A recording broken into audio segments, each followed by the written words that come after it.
zangu, mwisho wa neno unakuwa mzuri kushinda mwanzo wa kitu, kwa sababu nilikuwa na imagine juu ya huyu mwanamke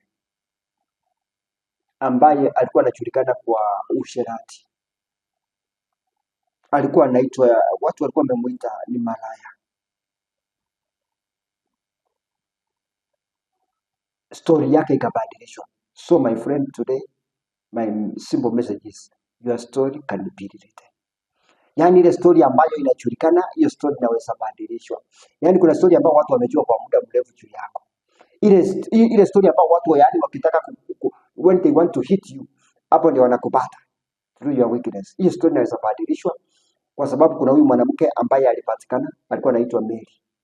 Huyu mwanamke mwenye alikuwa Yesu, ukisoma katika kitabu cha Yohana 8 kuanzia fungu lake la kuelekea, Yesu Kristo alipokuwa hekaluni asubuhi, viongozi wa dini walikuja. Najua viongozi wa dini sometimes, Mungu atuhurumie katika jina la Yesu. Wakakuja wamemkamata mwanamke, wamemshika na wakaambia Yesu ya kwamba huyu mwanamke tumemkamata red-handed. Na huyu mwanamke according na sheria yetu ni kifo, yani ni hukumu. Hao ni wa viongozi wa dini. Na Yesu akaangalia. Yesu akabadilisha hiyo story ya huyu mwanamke akukufa, kwa sababu Yesu aliwaambia if there is anybody, any one of you mwenye hajawahi kutenda dhambi, mwenye ana dhambi, ampige mawe. Wote walitimua mbio akamwacha yule mwanamke peke yake.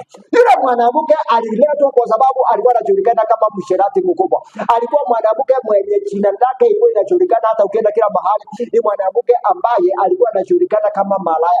Kuna mtu ambaye story yako sio mzuri, watu wanajua kabisa yule kijana yule mwizi. Hizo stories zinabadilishwanga na Yesu. Yesu Kristo anabadilishanga ile vitu ambayo vile watu wanatujua. Yesu Kristo alibadilisha ile story ya yule mwanamke. Watu walikuwa wanamjua kwamba na yeye alikuwa amejikubali katika maisha yake, na yeye alipokuwa ameshikwa aliletwa bila mwanamume. Unajua hii dunia ya watu ni fani. Yaani watu wameshikwa wanatenda dhambi wawili, lakini mmoja ndiye analetwa. Kwa sababu hiyo inaonekana ya kwamba walikuwa na kinyongo na huyu mwanamke, lakini wakafanya kitu kizuri wakamleta kwa Yesu. Wewe kama unajua kuna kitu ambacho kimefanyia katika maisha yako, na hiyo kitu ambayo watu wanakujua kwa ubaya, ili wakuleta kwa Yesu. Kama wakuleta kwa Yesu, wewe mwenyewe jilete kwa Yesu, kimbia kwa Yesu, kwa sababu huyu mwanamke alipoletwa kwa Yesu, ile story yake ikabadilika.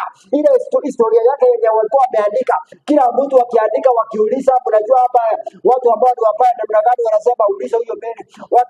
Mtu akisema ya kwamba bwana yangu leo sijamuona kwa juu, bwana yangu sijamuona, anasema si unajua ameenda mahali fulani. Yani wewe unajua tu utampata huyo, kama ni bwana yako utampata habari.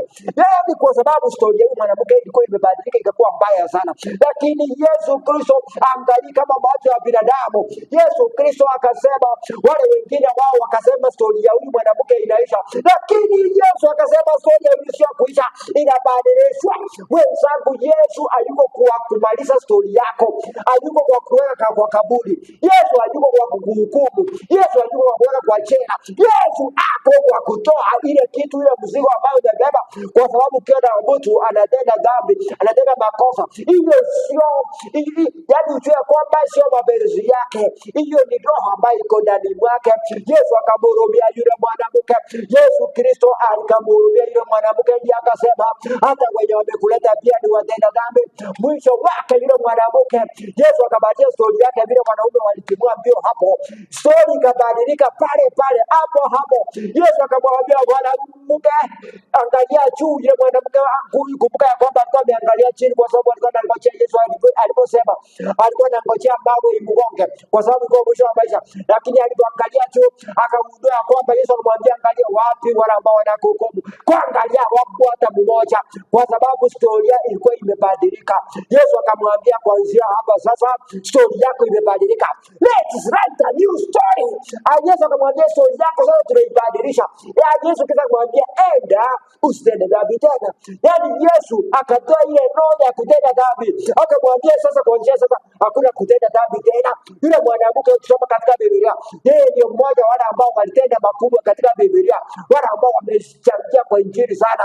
Ukimwangalia huyu mwanamke amejulikana Mwisho wake, kwa sababu story yake ikabadilika, akajulikana kama mwanamke mzuri. Ile yenye alikuwa wawe aibu kwenye story ilibadilishwa na Yesu. Leo Yesu abadilishe story yako.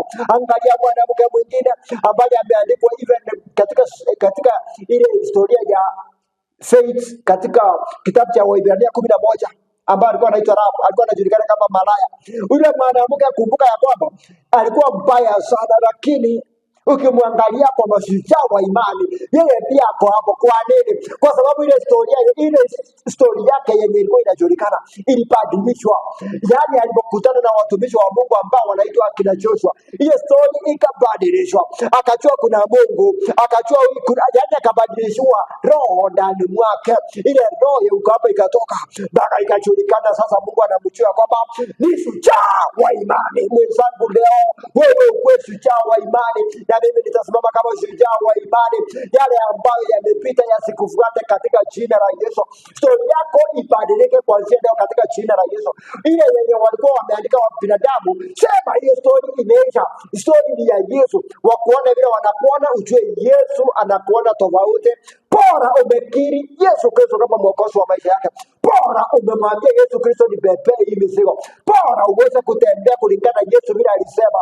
Yesu Kristo alimwambia yule mwanamke, hiyo story kameisha. Story ya kifo imeisha kwako.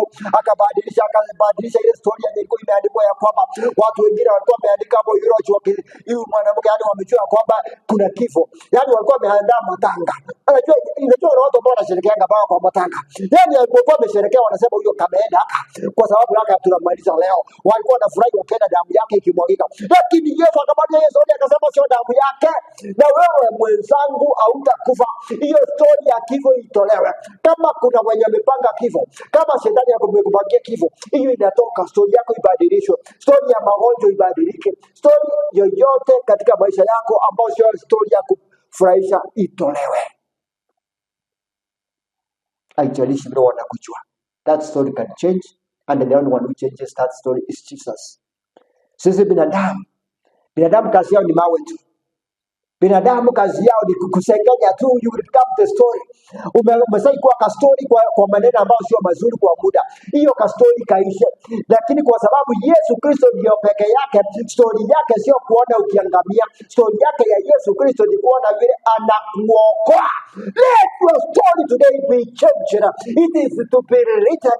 It should be written, and when it is written, and Jesus is included in that story, and your story, it will be a good story. Utaenda kwa sababu mwisho wake utakuwa wale ambao watakuwa wameleta wengi kwa wokovu, wale ambao watakuwa wamebadilika mastori zao, wanajulikana kama Yoshua yule mwanamke, kama sio yule mwanamume, mimi ningekuwa yeye ndiye amenisaidia. Yani wanajua wewe ndio uliwasaidia, sio unajuka kwa story baya. Yesu abadilishe leo. Baba yetu katika jina la Yesu, we have many bad stories which have been written against us.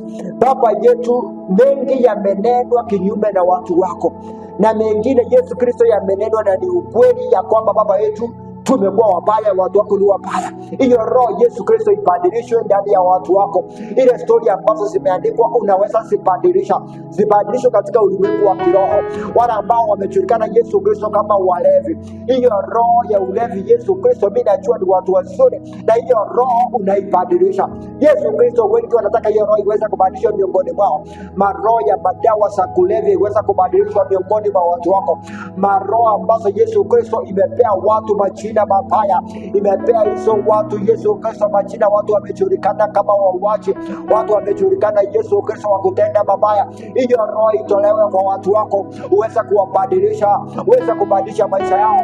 Kifo ambayo imetangazwa kwa watu wako Yesu Kristo hawatakufa katika jina la Yesu. Baba yetu, watu wako waishi. Let the story be written and the mind also be written in the mighty name of Jesus.